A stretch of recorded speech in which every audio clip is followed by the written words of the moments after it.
Hi, my name is Steve and welcome to the Vintage Machine Shed channel. Earlier this year, I made a couple of videos on a vintage 1970s Brutus power roller. And while it had a good running engine, it was not the original engine for it. I believe that was a 7 or 8 horsepower where it should have had a 5, and it did not have a gear reduction box on. Earlier this summer, I was at a vintage tractor show in the mid-Michigan area. And at that show, there was a flea market, and I came across this old engine. It was $5. I did not know the horsepower of it. I couldn't find a serial number on it at that time, and I didn't know how to decode it. But one thing it did have was this gear reduction box on, and it looked like it was probably about the right size. So for $5, I wasn't going to pass it up. I took it home. So in this video, we're going to look this engine over. There's a few things on here I see that is kind of unique. And then we're going to look inside the gas tank, we're going to check the spark, and see if we can attempt to get it started. Let's just do a walk around on the engine, and I'll point some things out to you. So first we look at the top of the engine here, where they have this piece of tape on here, and it says ran 2 years ago. So if it was 2 years ago, it's now 2.5 years ago. I didn't mention this yet, but this is a Briggs & Stratton engine. I would assume most of you by now already knew that though. What's unique about this engine, it has some extra shielding around it. There's a whole extra shield around the fuel tank here, and it's hinged where you can access the fuel filler and the carburetor.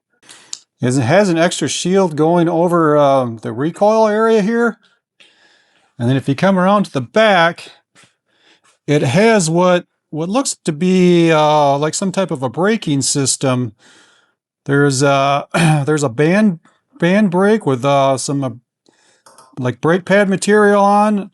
I would assume there was probably some kind of a hub on here that when you pulled this cable, this would tighten down on and act as a brake. Shortly after I bought this engine, I did see one with the same type of setup on Facebook Marketplace. So it's not a one-off, but I don't know what this would have been used for. I first thought maybe it was for a snowblower with that extra shielding around there to protect it from snow flying on it, but I really don't know, and it doesn't really seem like they would use a gear reduction for a snowblower, but it depends on how it was designed, I suppose. If anyone knows more about what this engine would have been with this, what this engine would have been used for with this shielding on and that brake apparatus, please leave a comment. I'd really be real curious to know. So the engine does look quite complete. The carburetor looks all there. There is still a throttle cable. And now there would have been a decal here. Obviously that's missing. So after I got it home and looked it over, I did come across, there is like a model number, serial number, so forth, date code stamped into the sheet metal. So if I decoded the numbers correctly, this engine would be a 1977, which is about the right vintage for the Brutus Power Roller. And it's a 13 cubic inch, which from what I can tell is would be about a 5 horsepower. So I think we're lucked out. We have a 5 horsepower we were hoping to get. I'm not real knowledgeable on these Briggs & Stratton engines, but they're not overly complicated, so I don't imagine it's too hard to figure out how to try and get them running. But let's first look inside the gas tank. Well, there is fuel in there. There's probably about an inch or so in there. It smells really old. If I had to guess, it smells a bit older than 2.5 years. We're going to get a camera with a probe on it. We're going to drop it down into the gas tank and see what we can see a little better. So with a bore scope, we're going to take a peek down inside the gas tank. There's looking straight in on it. I tilted a little look at the sidewall. There is a side camera on here I can switch to. Let's try that. So looking at the side view, I do see a pickup tube coming down from the carburetor going into the bottom though. So I'd like to get all that old gas out of there at least as much as I can. I'm going to try and use this squeegee bulb here to suck out the gas, old gas in it.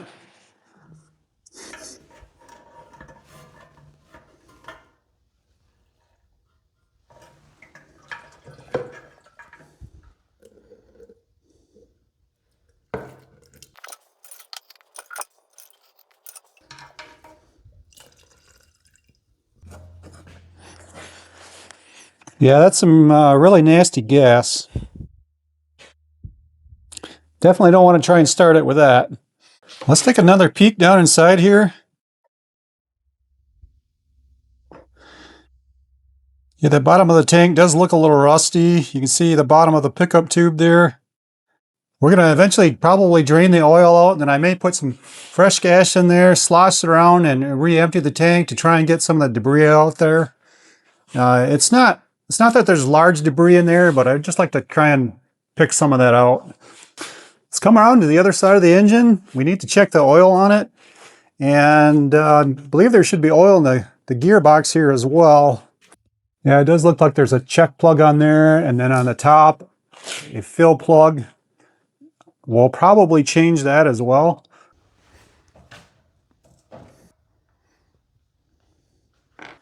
There is oil in there. It's down a bit. It's a little hard to see, and maybe you can't see it at all, but I do see some in there. Let's take a look inside this gear reduction box. Well, from what I can see here, I don't see any oil in it, but I can't necessarily see everything. So we're going to pull this side plug out here, the check plug. I believe that's the level it's supposed to be up. And it's possible maybe I just can't see down that far.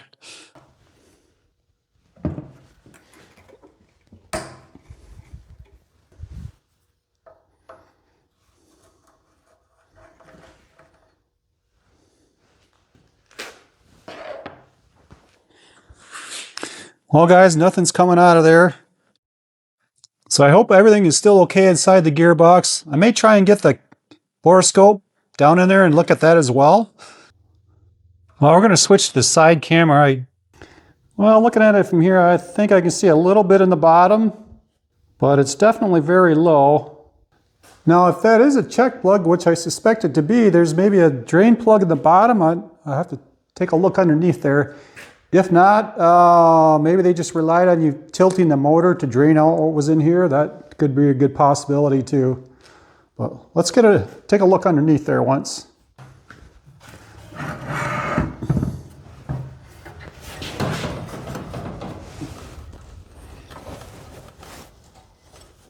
Well, I don't see any of their drain plugs, so they were probably just relying on tilting the engine to drain out what was in there.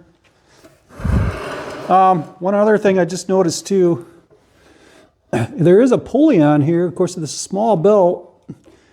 So I don't know what this would have driven. This is a very light duty belt and small pulley. So it appears it was driving something very small. So kind of adds to the mystery of what this was designed to do. So before draining oil out of the engine, we're going to check to see if it has spark. While I was at the flea market, I did verify that it wasn't seized up, turned it over, but let's just double check that again. Okay, it is not seized. It feels like it has compression. We're going to try and determine if we have spark. I'm going to try this spark tester. What this does is you put this in between the spark plug wire and the top of the connected to the top of the spark plug, and you can even, from what I understand, have this thing attached while it's running. So there's a little glass window here. I'll take you up closer and you should see spark coming through that. Another option, and which I typically used to do, is just pull the plug out, connect it to the plug wire, and you can lay it on something to ground it to and see if you have spark that way. But we're going to try this method. One thing I don't know, the throttle here, when you move the throttle one way or the other, it shuts it off. I see there's a wire coming up here, and I believe that shorts out the points, or I guess I'm not even sure if it has points or an electronic ignition, but this cable here moves awfully hard, so I've got to try and work with that a minute and see if we can get that to move. And I don't know if you need to move this all the way ahead or back to get it to the run position. See, if you look up here, there's a wire which runs up. I believe this is for the ignition. I believe some kind of a linkage here will turn it off. So I got to determine what's on or off when we do a spark check. We'll try and move this throttle lever here some. You know, I think I'm going to take this bolt out here and disconnect this cable and move this by hand.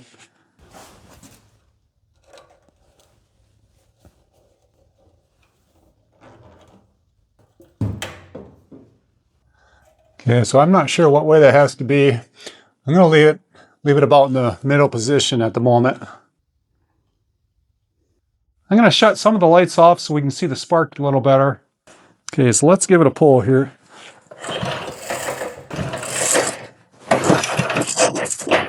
I'm not seeing any spark. Let's turn the rest of the lights off a minute. I'm not seeing any spark. So I don't see any spark. I repositioned the switch down here. Nothing changed. I'm going to still pull this spark plug out of here now to clean it up. There's this little corrodor on the top. We're going to have to figure out why we don't have any spark. So we're going to pull the spark plug out of here. There's a little bit of dirt and debris up here. I'm just going to blast that out of there so it doesn't fall down the spark plug hole.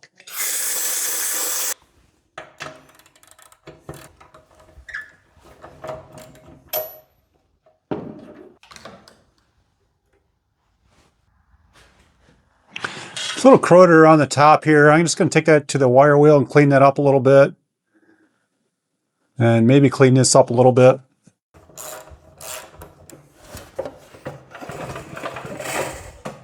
Well, I'm still not able to get spark. I had even taken the spark plug out and connected it back to the wire and set it on this bolt. I cleaned some paint off there.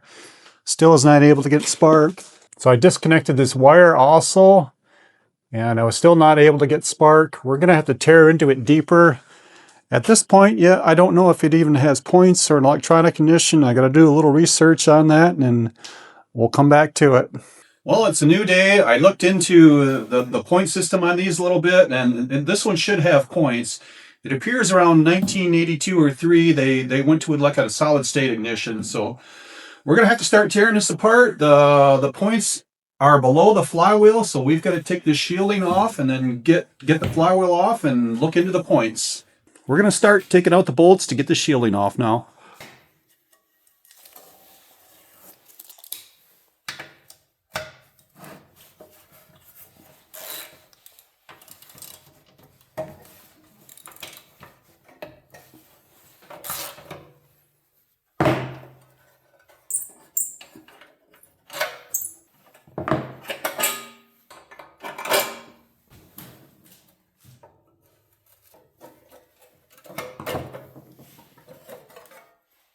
Looks like the squirrels may have been in here a little bit.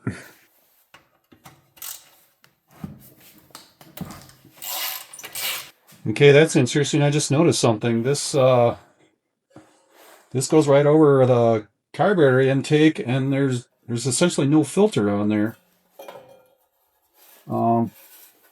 It does look like there's a little piece of foam here at one time. So maybe this was intended for the snow. They figured it wasn't going to suck in a lot of dirt during the winter, and just had a very primitive air cleaner on there.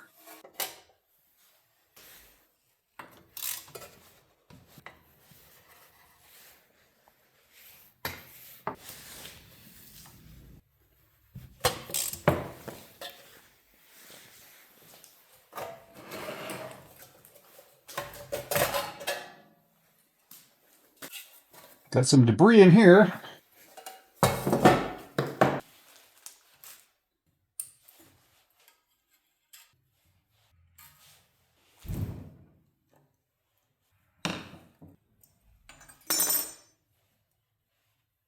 Okay, so we have to get this flywheel off. We first need to get this recoil clutch or ratcheting mechanism off. So we gotta turn this, I believe, counterclockwise.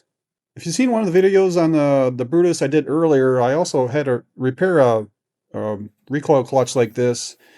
And there is a special tool to remove this. I do not have that. Some people just whack it with a hammer. If we do end up breaking it, well, they're available. There's a lot of those things around. So, and then the flywheel, from what I understand, there's no puller holes in here. So you basically put something protective over the crankshaft and tap on it and maybe try and pry the flywheel at the same time. I just noticed too, this thing also has a ring gear on it, so it looks like it could have been equipped with electric start. So to try and knock this clutch off, I'm gonna try a couple different things here. We've got to rotate this counterclockwise. We're gonna wedge this bar in here like so. I'm gonna try and put a clamp on. I'm going to tap it a little bit here, see if it'll come loose without a lot of effort.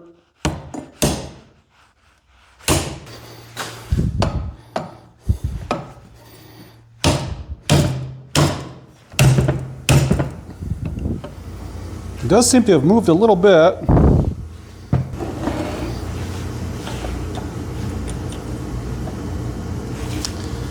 I'm going to try and tap on it here. I believe we got it to move a little bit. Can't quite turn it by hand.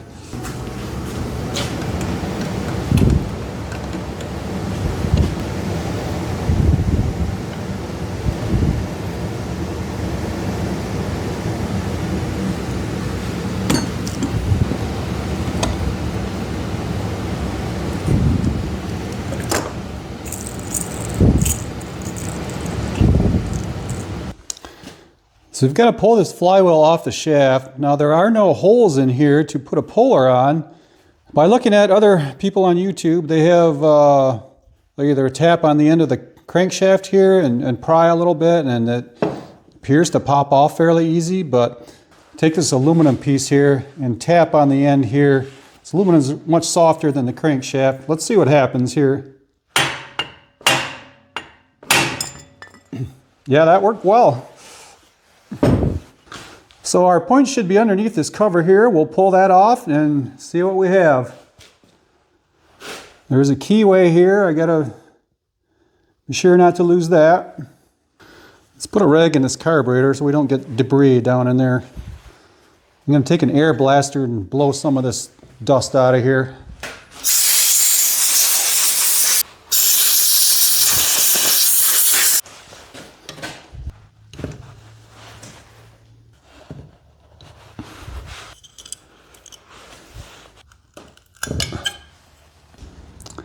Well, everything looks to be dry in there. There's not moisture buildup. There is some kind of a silicone that was put on around the top of these points here.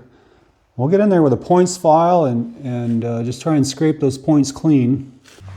So I put this ratcheting clutch mechanism back on here so we can rotate the engine over. So we're gonna file them down. This is an actual points file designed for doing this. It has filing surfaces on either side. We're going to put that in there and try and true these points back up again.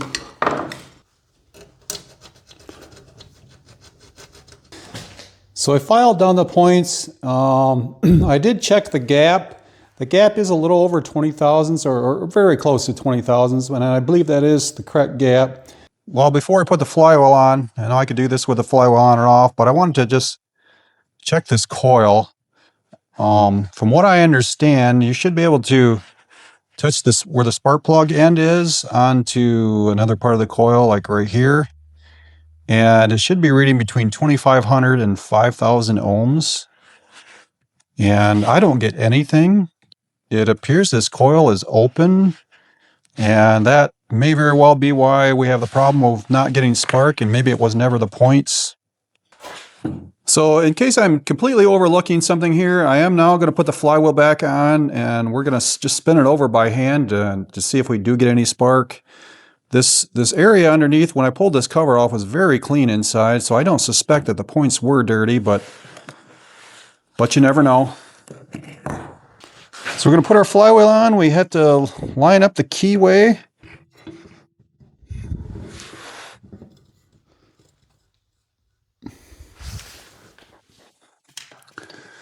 Take our key. This key is made out of aluminum or die cast. It looks like it was in die cast injected.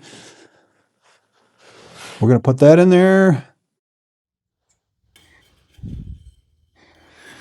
And Looking on this points cover here, it says, do not use steel key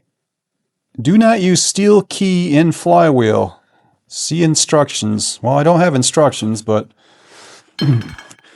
they're intentionally calling out not using a steel key, so there must be a good reason for it.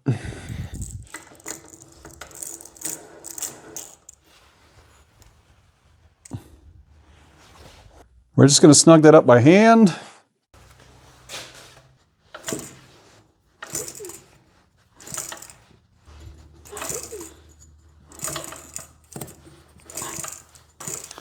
We're not getting any spark at all here, so I'm suspecting this coil is bad. Now I have two other Briggs & Stratton engine, one that was on the Brutus power roller, and that I believe was a 7-horse, then I have what I think might be an 8-horse. I'll have to dig that one out. It's an old generator motor. I would suspect they probably have bigger flywheels, and therefore the coil might be different, just trying to match the contour on there. So I don't know if one of them would work. The Brutus right now is really packed away. I don't want to try and dig that out until springtime.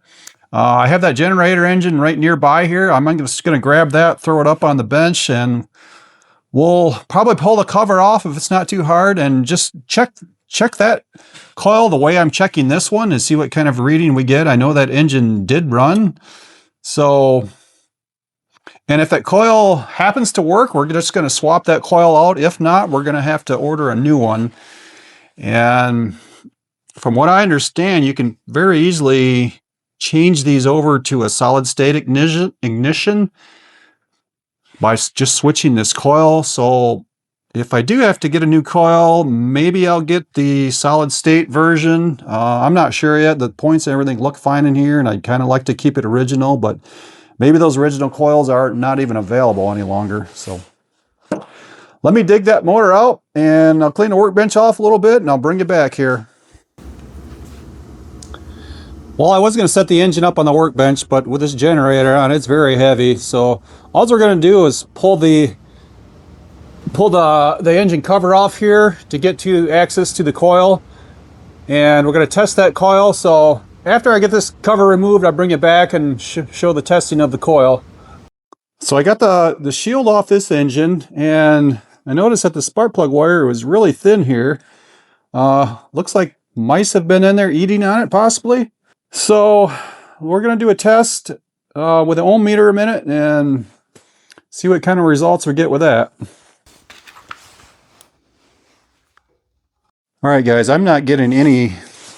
This one appears to be open as well. So either I'm doing something wrong, or there's a terrible coincidence here. Both of them are bad. This engine did run. Granted, it was at least probably 5 years ago, because I had it running myself and seen it. Well, it's hard to believe two coils would be bad that I'm testing. So either I'm doing something wrong, or they are bad. I have watched a video on this. I'm testing it, how other people have tested it.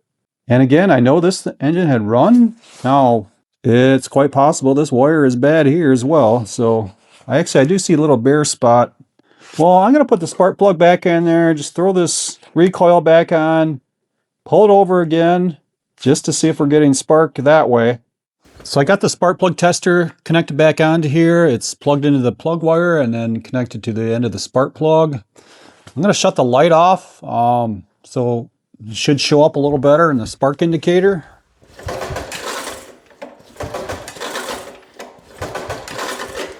We're not getting any spark at all. I'm going to actually take the spark plug out, or take another spark plug, put it in the plug wire.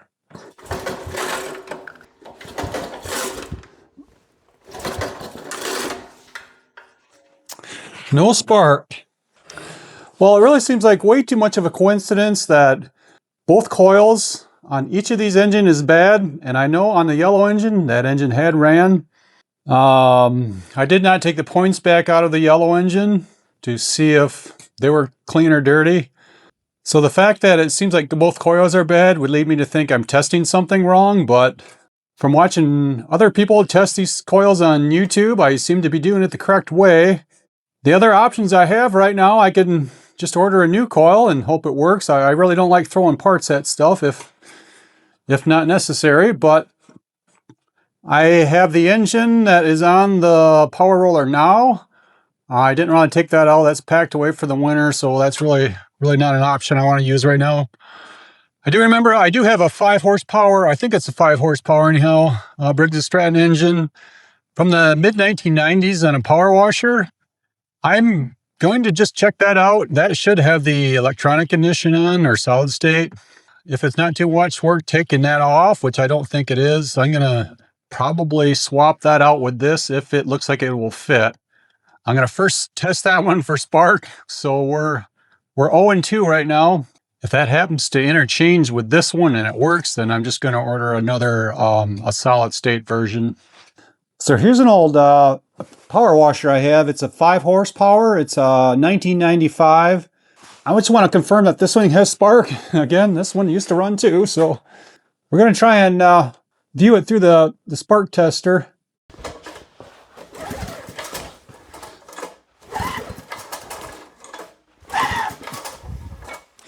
I don't know why that shows up, but yeah, that one definitely sparks. So the spark tester does work. Well, we're just going to take that apart. I probably won't film it. Being that this is close to 20 years newer, I don't know if it's going to interchange, but worth a shot. Looks like the mice have been in here as well. Let's hope they're not still here. See, this has a deflector on. I noticed the other engine I tore apart had that on as well. The engine we're working on does not have one, so I don't know if it's supposed to or if it just got removed at one time. You know, this looks as though it will probably work. So we're going to remove it and find out.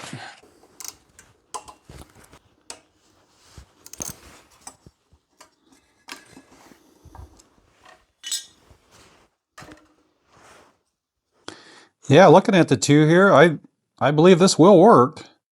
Well, we're going to go swap this on the other engine and see if we got spark. Okay, so we're going to retest. This is the coil I just took out of the other engine. This is the one with the solid state ignition. So testing this now. Putting one lead in the end of the spark plug and one to the coil band itself. Okay, it's showing about 2.7 K, so I think that's 2700. So I think that's what we should be getting on the other ones. Now, I'm going to try it to this one again. So if I put it right on the base here, I don't get anything, but now do notice when I put it to this wire, so I'm also getting 2.7 something, it's jumping around a little bit, 3. So this newer coil does not have this additional little wire here. It's not that I can see, unless it's bonded here, but so I don't know. I did test this when it was on the engine and this wire was attached and I wasn't getting any reading, and I don't know, I am now. So I don't know if it wasn't making good contact earlier. It's possible this coil is still good. But for now, I'm going to put this one on and try that out. And if we're getting spark, I'm going to swap this one again and reconnect the points. We're going to run without the points on this one. So by running this newer coil with a solid state ignition, I can not even put the points back in. In fact, I'm not even going to put this cover on right now. We're just going to drop the flywheel back on because we do need that on.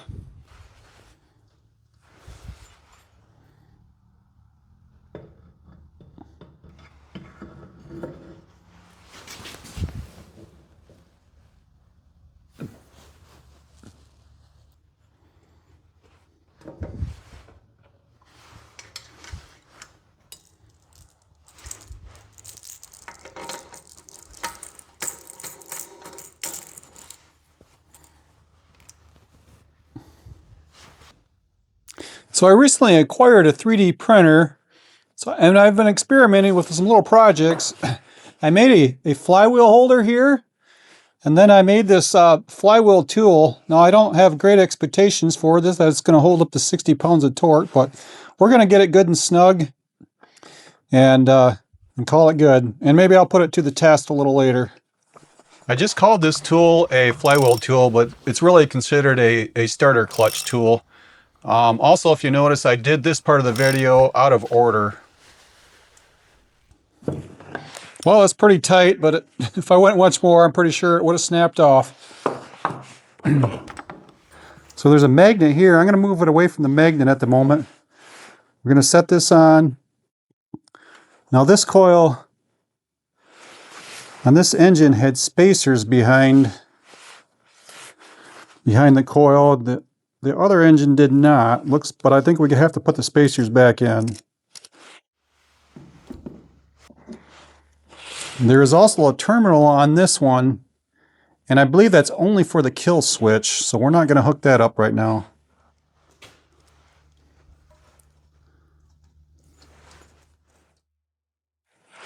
So the bolts do line up.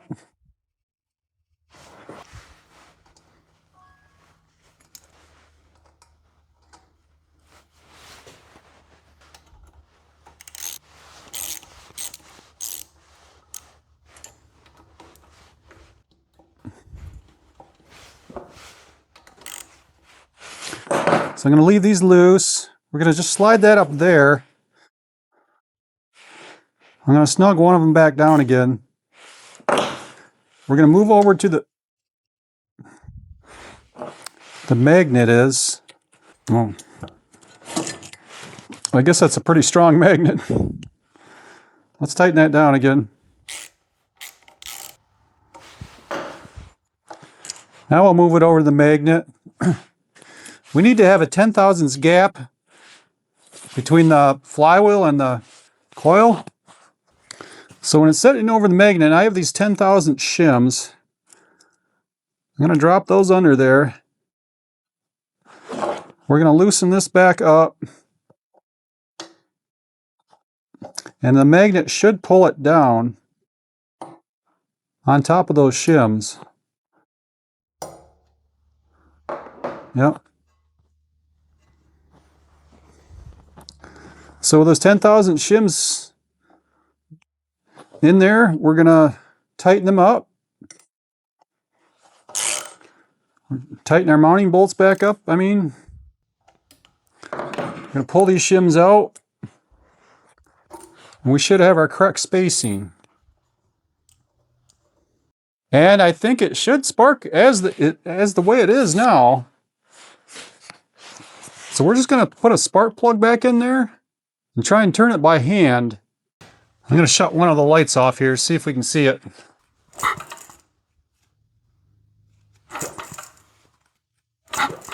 Okay, I do see a spark. Okay, there's definitely spark there. What I'm going to do now is I'm going to take this coil back off again. We know it works. We have spark. I'm going to put the old coil back on. I'm going to put the old points back in. I'm going to see if I can get the points to work. If that's giving me trouble again, we're just going to go ahead and order another, a more modern coil, because we know that works. So a little change of plans again. I decided to leave this coil on here because we know that it's working right now. I'm not going to pull the flywheel back off. We're gonna try and get it started this way. So I'm going to put this shield back on. But first we're going to drain the oil out of it, change that, and probably add some oil to the gearbox.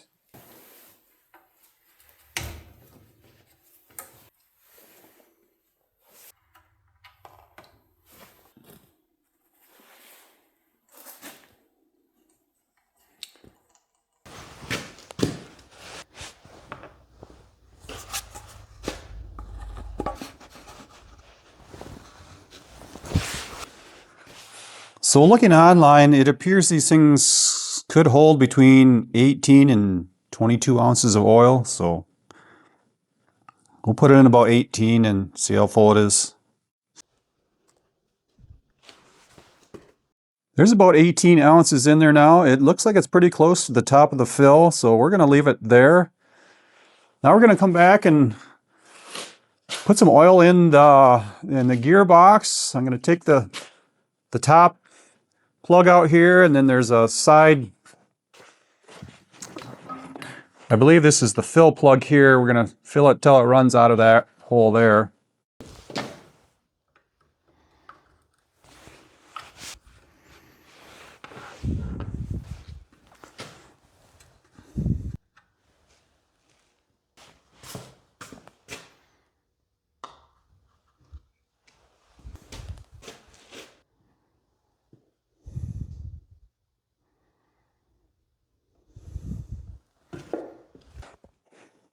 Well, I really didn't put that much in there, but it looked like it was quite low, so maybe it wasn't quite as low as I thought it was. But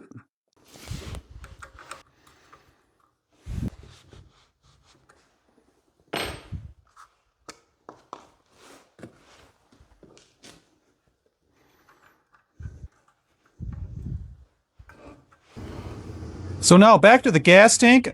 I'm just going to pour some fresh fuel in, just a little bit, 1/2 inch in the bottom, maybe not even that much. And then we're going to slosh it around, and then we're going to siphon it back out again. At this point, I'm not going to take the carburetor off. There's not really any gooey crud in there. I mean, it looks a little rusty, but not terribly bad. We're gonna try and start it without cleaning the carburetor or doing anything like that. I think the chances are slim it's gonna run, but we'll give it a try. If not, we're gonna have to probably pull the tank and carburetor off and clean those out.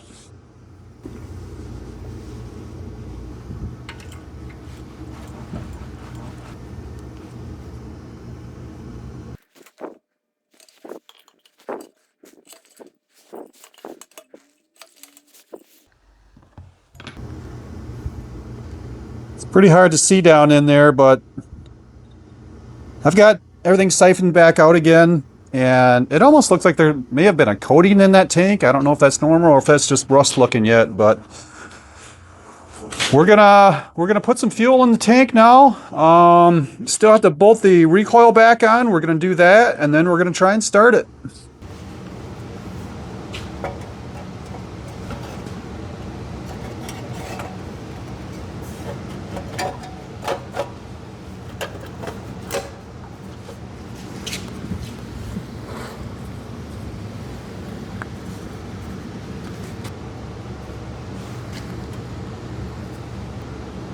So at this time, we're not going to put that other shielding that went around the gas tank.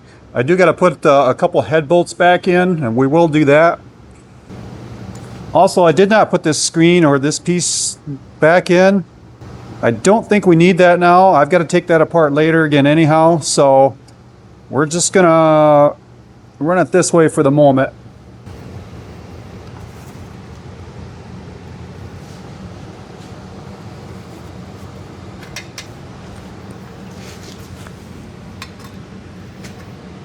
There's another bolt on the other side of this recoil housing. It's a little more difficult to get at. I'm not going to put that in at this point.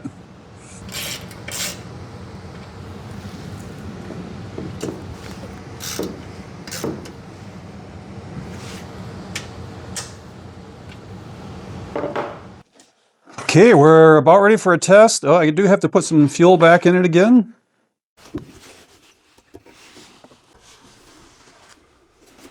If for some reason we can't get it to fire, I may pour some fuel down the carburetor, but we're gonna try it the way it is now.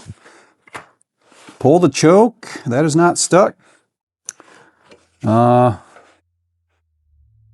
This wheel coil comes out at a little bit of an awkward angle. Guess the only other problem I don't really have control over the throttle. I have that cable removed. We'll see how this goes. Just see if we can get it fired for now.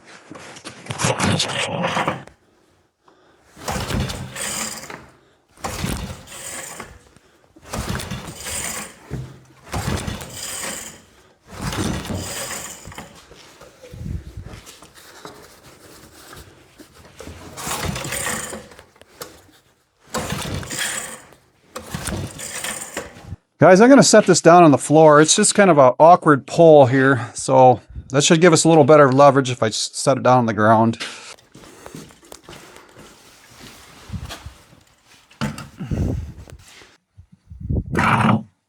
Try number 2.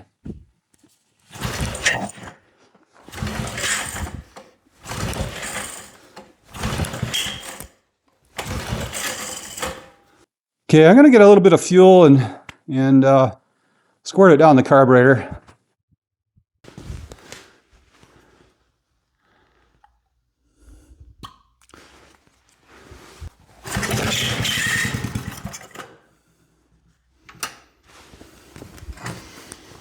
Well, there's signs of life. Let's give it another shot.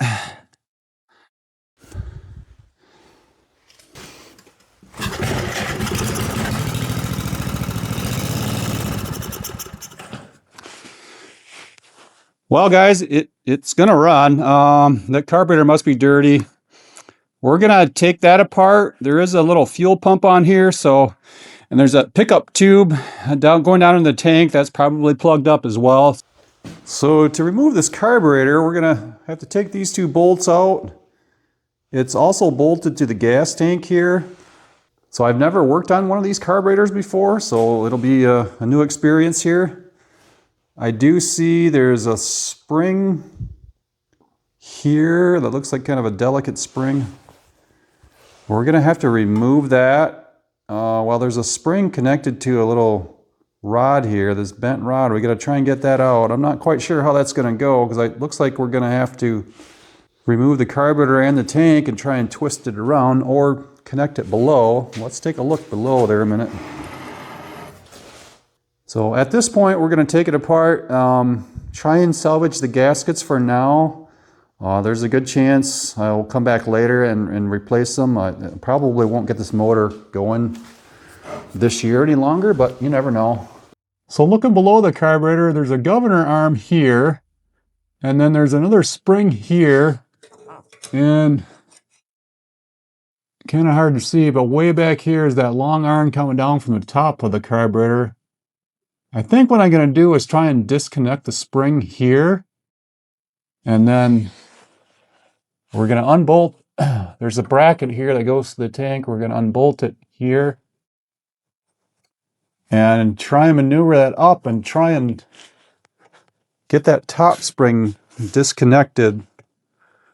That's going to be a little bit of a challenge, I think. So we got to try and remove this spring here. Okay, that went pretty good. And now this bolt here that holds the tank bracket, we have to remove that. And there's a connector tube from the carburetor down to, looks like the crankcase breather. There's a screw here we're going to pull out. Before I do that, I want to cover the carburetor up here, and then we're going to just blow. There's a little bit of debris in there I want to get out of there.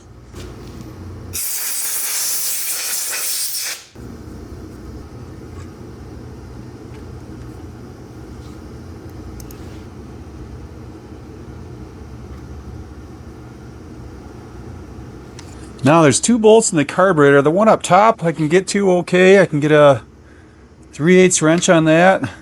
The lower one here is a little more of a challenge to get a wrench in there. In fact, well, I can get one on, but I can't really turn it. I have to see if I can get some really small wrench in there. Also notice where this spring connects, there is a shaft here. I possibly could remove that and disconnect from the top. That may be easier than trying to remove it here. So yeah, I decided before we unbolt the carburetor, we're gonna take this bolt out here that will remove this shaft and arm, and hopefully that'll be a little easier to take off. We can probably leave this connected here.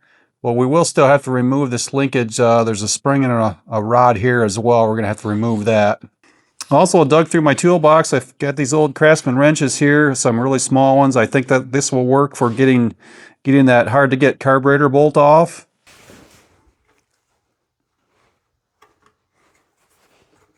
But first, we're going to take this linkage off here. We seem to have this thing threaded all the way out, but yet it doesn't seem to want to come out of there. Now we've got to try and disconnect this linkage here. Well, these are certainly delicate little linkages here. I'm going to try and take this screw out here that holds this clutch linkage on. That might give me more room to maneuver it.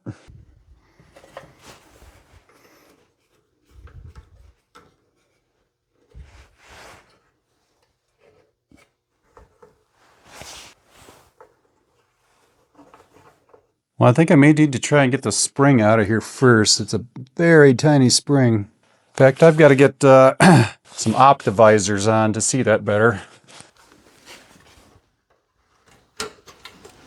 There we go.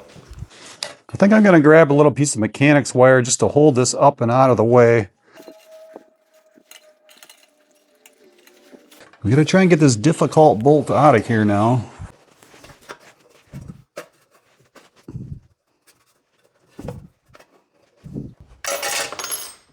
Well, I think instead of trying to fight that, I may just pull the remaining bolts out of this carburetor. We have the tank bolt loose down below. I'll try and lower this tank out of the way.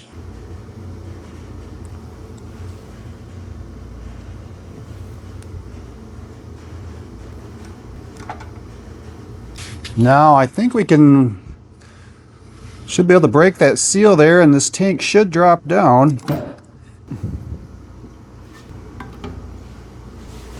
I don't know if it shows up here, but it looks like there's another chamber in here. I don't understand what that's for. There's another tube in there as well. I do see some more rust in there, so we're going to try and clean this tank out a little further as well when we have this apart. So with that tank off, that should give us a little better access to get to the carburetor bolts, although they still look fairly difficult. I may be able to get a screwdriver in there. Okay, yeah, that's a lot better. At kind of an angle, but I already have it broke loose. Now we have this upper bolt. I thought that was going to be fairly easy to get out. But that's pretty tight for space too, that muffler right there. Okay, I can crack it loose with a wrench, so I should be able to get the screwdriver on it now and get it the rest of the way out.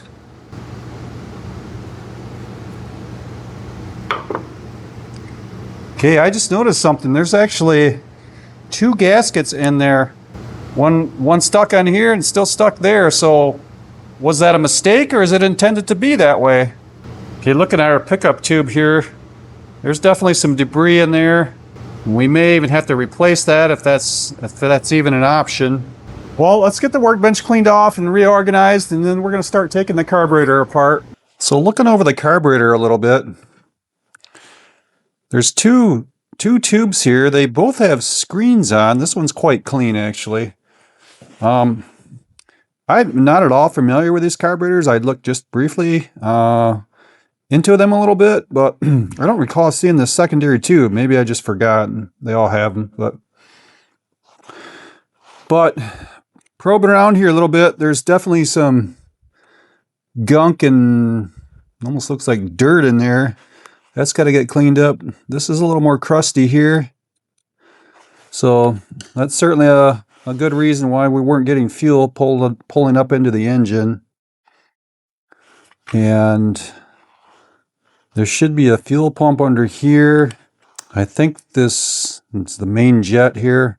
It seems like it's popular for putting these things in an ultrasonic cleaner. I do not have an ultrasonic cleaner. I do have some old evapor rust. It's kind of used up, but I may just try and drop that in part way anyhow. I don't know if it's safe for aluminum to put aluminum in evapor rust. I don't think it'll hurt, but before I do that, I want to try and find out. So I'm just going to drop this part way in just to see if it eats off some of that rust on that screen. And then this tank, as I mentioned, you can't really see it here, but there's like a secondary chamber in there. I don't know what that is for. So I may possibly fill this tank with evapor rust too. I don't know if that maybe that'll damage some coating in there. I don't know, but I think that's probably what I'm going to do. I've done that on tractor gas tanks before and had good results with it, so I may do that here. So I had this carburetor, just this end piece, soaking overnight in this evapor rust. Now this evapor rust is pretty much used up. I think all the chemical makeup in here is mostly used up. However, that being said, whatever kind of crud was on the end of this filter here, it mostly had come off.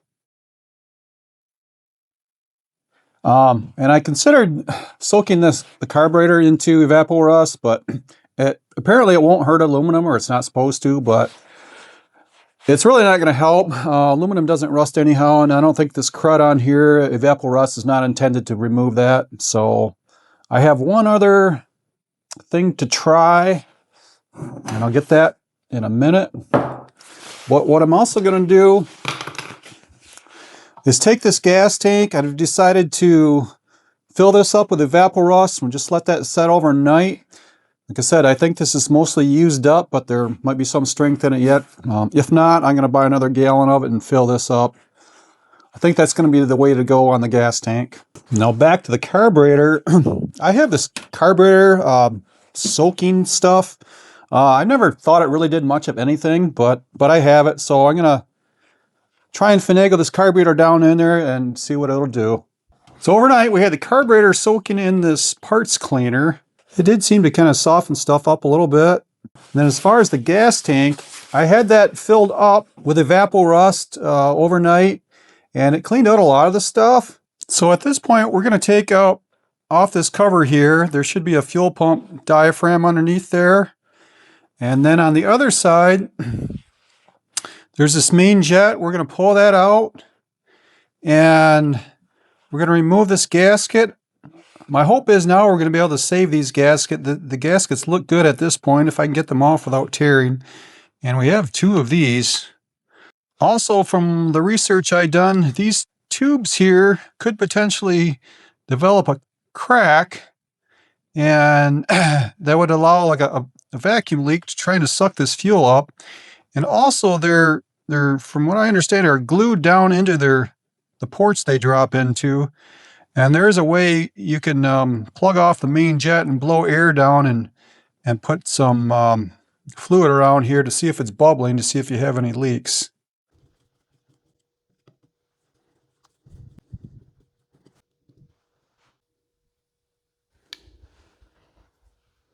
So far we managed not to tear the gasket pulling the cover off. You know, this gasket's stuck on there pretty good. I don't know that we're going to be able to save it. Well, this one's coming off pretty tough too. Looking underneath there, some of it's sticking pretty hard to the metal. We're probably going to have to replace that as well. Well, we got it off, but you can see it's in tough shape. Well, I was able to get that one off reasonably well, and maybe we could use it. But I believe we need to order this one. So I might as well just go ahead and get a whole set or these individually. But we'll continue to clean it up. It's going to set us back a few days, but evidently there's a spring and a spring retainer in there. So there's some sludge in here. Let's pull this main jet out of there.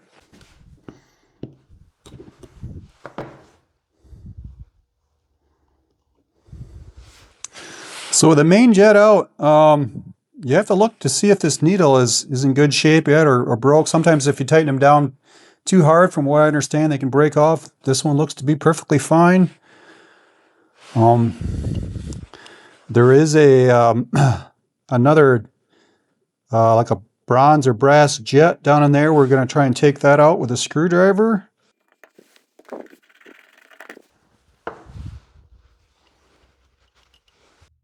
I don't know if you can see that or not, but that looks like it's plugged up with stuff there. So we're going to have to clear that hole out there. And then there's several passages here we need to blow out.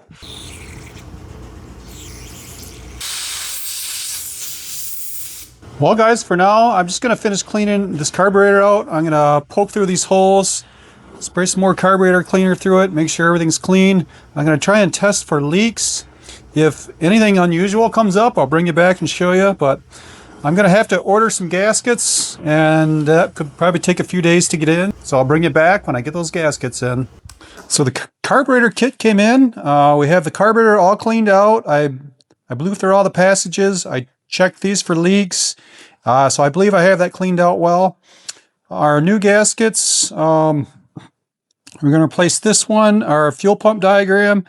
I did notice it's a little bit different. It's got an extra tang here, but overlaying them, it looks like they still should work. It did come with new jets. I'm not going to put those in. The original ones look really well yet, so I'm going to still run those. Did not come with a pump spring or retainer, so I'm going to rerun the old ones. They look fine. The gas tank has been cleaned out pretty well. I had it soaking in evaporust. There's some still staining in there, this yellowish stuff. It almost looks like there was a coating, but I believe what is still left there is solid.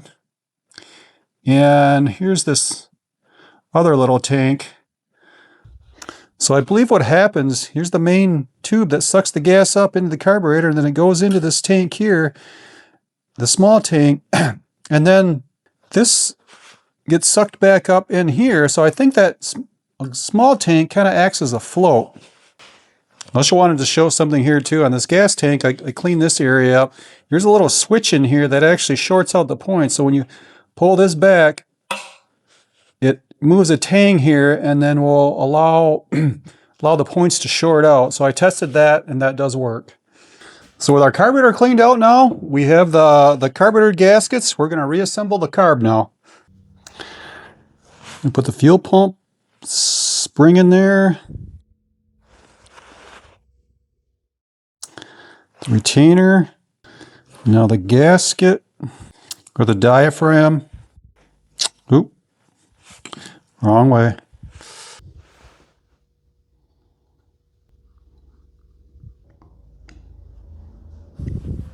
Now our main jet goes back in.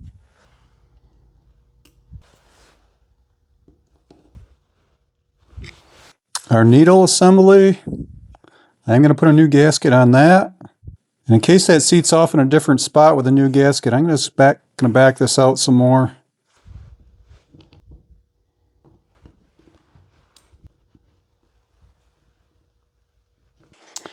Now, from what I've been able to tell, this main jet needle here would have been turned out between 1.5 and 2 turns. So before I pulled this out, I did a check with it, and it was out about 1 3/4 turns. So we're going to set it there again. So I'm just going to thread this back in till it lightly seats off, and then we're going to back it out just over 1.5 turns. Half turn, full turn, 1.5. Okay, so we're at about 1 3/4 now, where it was originally. If you recall, when I pulled this carburetor off the engine, there was the gasket that stuck to here, and there was a gasket that stuck to the engine. So there was 2 gaskets stacked up. I don't believe that was correct, unless for some reason they need a certain spacing. I'm going to take this gasket off. Hopefully we don't need it. If we do, I'll put it back on, I guess. Just run this file over to make sure it's sitting flat and we get all the high spots off. I've got to mount it back on the tank. So we're going to get our gasket here prepared. So it should go like that. I'm going to scrape off a little residue on here a minute.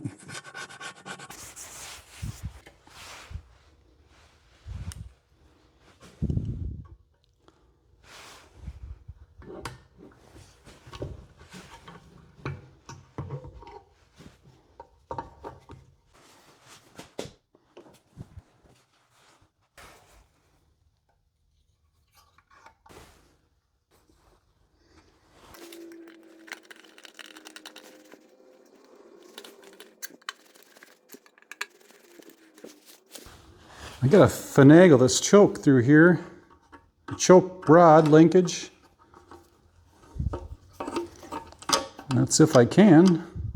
And maybe I should have done that before mounting the carburetor on. Yeah, I think so. I'm gonna have to pull that off again.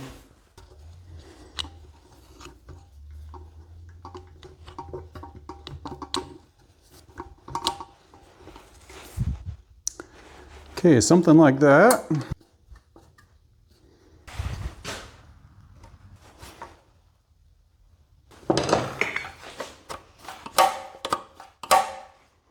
That seems right. So we're going to keep this 16 gasket on there. It still looks good shape.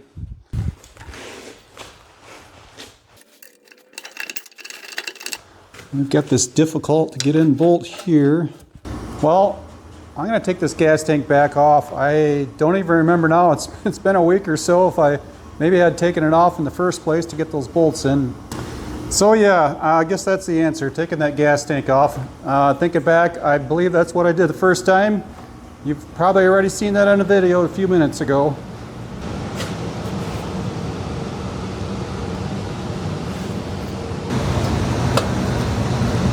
We need to put the tank bolt back in, tank bracket bolt. Now we've got to reconnect our throttle linkage. You know what? I think I'm going to have to take this hold down bracket for this choke linkage back off again.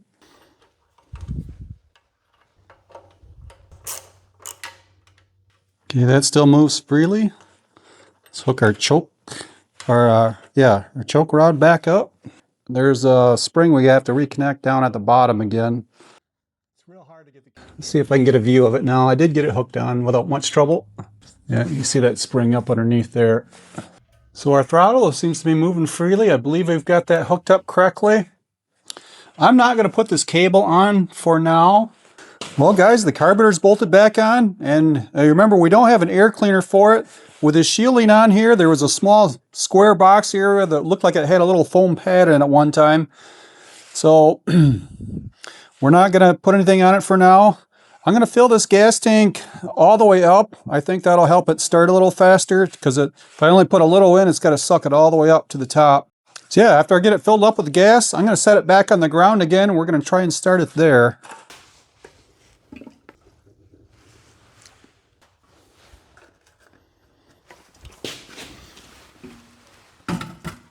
Okay, we're ready for a test. Any guesses on how many pulls it's going to take to get it running? Assuming it does run. Let's choke it. Let's put some gloves on.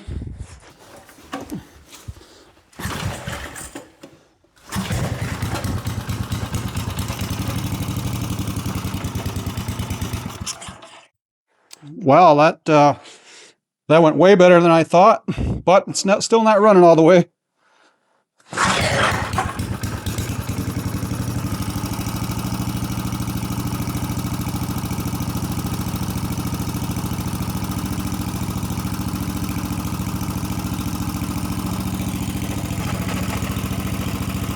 Let's open up the door a minute.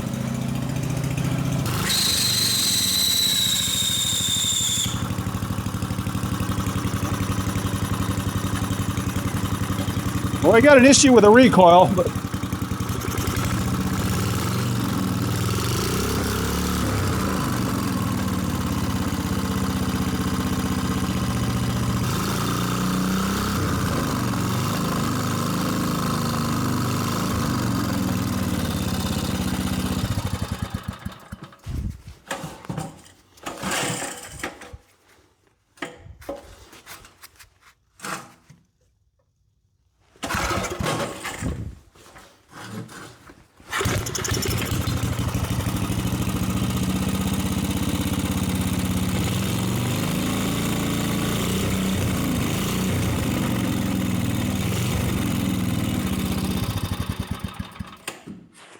I don't have the kill switch hooked up yet, so that's why I'm choking it out here. Got it back up on the bench. It looks like it's leaking a little bit of gas around here, so I gotta try and retighten that gasket down again. Now you can kind of see it around here. I think that's coming right out of where it meets the gas tank.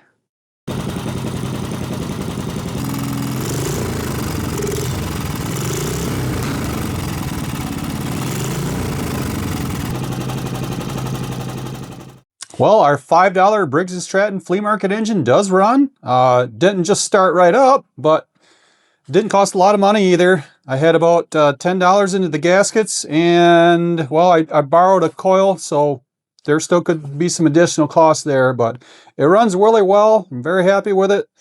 There's one thing I didn't see from this engine, and that was blue smoke coming out of the exhaust, so that's a good thing. I think we've got ourselves a really solid engine. We got to work out a few bugs maybe with a fuel leak, but we're gonna put it on the shelf for now, or maybe get back to it this spring if we install it. Otherwise it might be next year. I may, just out of curiosity, switch back to points to see if I can get that old coil working. Still like to know what this is here. If anyone knows, please leave a comment. It has a little small pulley on here with a small belt. Looks like it had a drum on here for a brake. It appears that with the shielding, it would have been a snowblower engine, but I don't think a snowblower would have had this, so any good ideas would be greatly appreciated. Well, we're going to end the video here. Thanks so much for watching, and hope to see you in another video. Well, guys, before I finish this video up, I decided to put it back together with the points in it and start it, and it does start up and runs well. So I thought I'd splice this in at the very end of the video. Let's start it up a minute.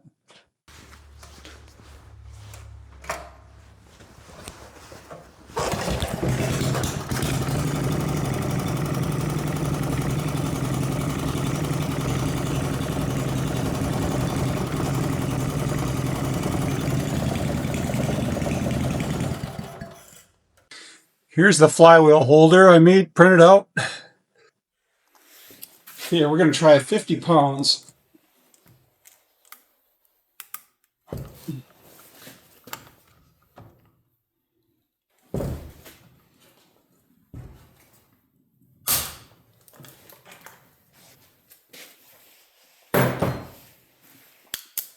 Didn't work.